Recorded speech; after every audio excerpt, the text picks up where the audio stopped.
Kasba TV, হৃদয়ে বাংলা।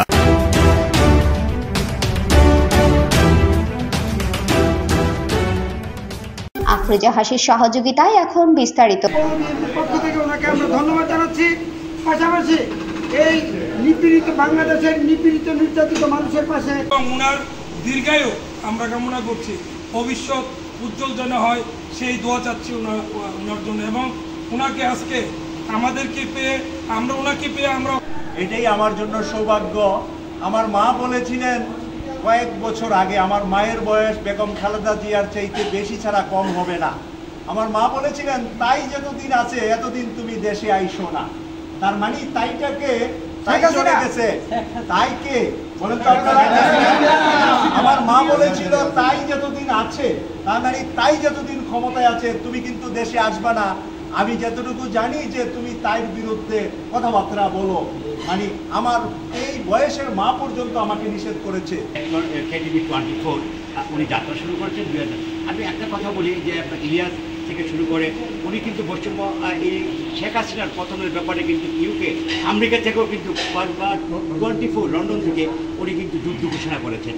তা KTV 24 এবং কসবা টিভি আমার, এবং ওনার হলো KTV 24। আমি একটু ওনার কাছে প্রশ্নতে যাব। আপনি যুদ্ধ করেছেন লন্ডন থেকে, আপনার টেলিভিশনের মাধ্যমে KTV 24 থেকে, কিন্তু এই যে আপনার আজকের যে অবস্থা আর অতীতের অবস্থা আপনি কীভাবে তুলনা করছেন? এখন কিন্তু আপনি যে স্বাধীন মুক্তভাবে কিন্তু আমরা লন্ডন থেকে আসতে পেরে মনের বিহঙ্গের মতো কথা বলতে পেরেছেন, এই স্বাধীনতা পূর্বে কি ছিল বা আমরা কি করতে পেরেছি কি? এটার বড় উদাহরণ যেখানে আমার মা বলেছে তুমি আসবা না, তার মানে আমার মায়ের পর্যন্ত স্বাধীনতা ছিল না। এবং আমার মা বুঝতে পেরেছিলেন যে আমার ছেলে আসলে এই সৌরাচার হাসিনার প্রেতাত্মা যারা মানে লেসপেন্সার, যারা মানুষকে নিরপরাধ মানুষকে ক্ষতিগ্রস্ত করেছে, আমাকে ক্ষতিগ্রস্ত করতে পারে।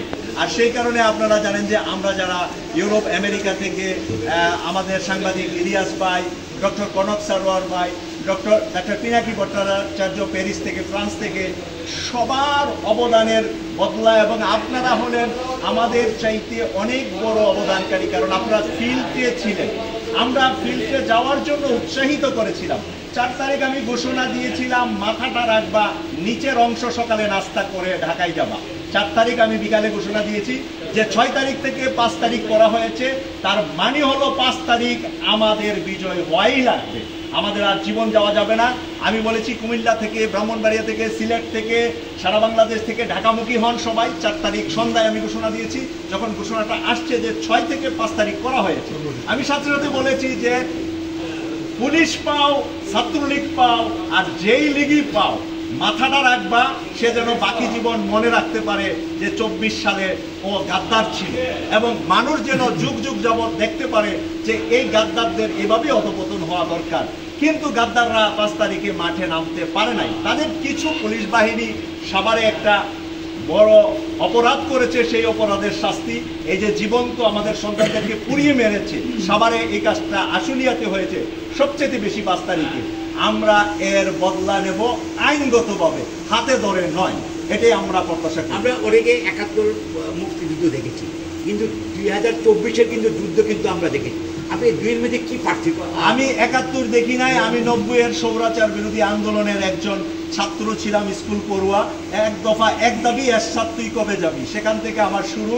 এবং 24-এর আন্দোলনে আমি দেশের বাইরে থেকে আমার যতটুকু সম্ভব আমার কণ্ঠ দিয়ে জনতার পাশে, মানুষের পাশে, আমার মা মাটির পাশে আমি ছিলাম।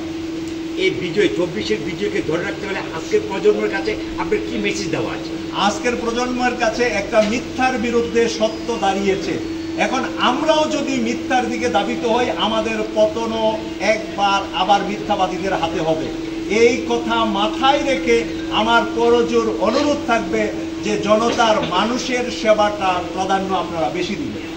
সুপ্রিয় দর্শক, আপনারা কি ইউকে কসবা টিভি 24-এর সাথে থাকবেন, কসবা টিভির সাথে থাকবেন। এতক্ষণ যিনি কথা বলেছেন অত্যন্ত গুরুত্বপূর্ণ কথা বলেছেন। ইনি একজন কিন্তু 2024 সালের 5ই জুলাই আগে কিন্তু উনি একজন যোদ্ধা।